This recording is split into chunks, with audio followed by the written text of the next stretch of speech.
এই দুনিয়াতে লোভ মানুষকে ধ্বংস করে দেয়, এই কথা ভেবে আমি অনেক ঠোঁট পালিশ, চোখ পালিশ এগুলোকে না বন্ধ করে দিয়েছি। আর ঘুরতে ঘুরতে আমি এগুলোর সামনে গিয়েই পড়ি। আর লোভ কি সামলানো যায় বলো? ওগুলোর ভীষণ দাম ছিল, ওগুলো 2-3টা কেনা আর আমার 2-3 ব্যাগ বাজার করা সমান কথা।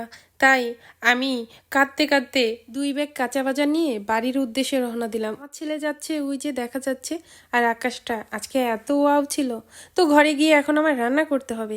ঘরেও চলে আসলাম। এই মাছগুলো কিন্তু কোনো বাঙালির দোকান থেকে কিনিনি। আজকে রান্নাতে কোনো একটা গন্ডগোল হয়েছে, কারণ খাবারগুলো একটু টেস্ট লাগেনি। সবার জন্য ভাত বেড়ে নিলাম। সকালে উঠে রান্না করা, বাসন মাজা, ঘর মোছা, মেয়েকে খাওয়ানো, এরপরে চলে গিয়েছি আমরা একটু মার্কেট থেকে এসে সোজা আমার রান্নাঘরে। আর বিকেলবেলা নাই কাজ তো খইবাস, তো কিছু একটা নিয়ে তো থাকতে হবে আমার, তাই না?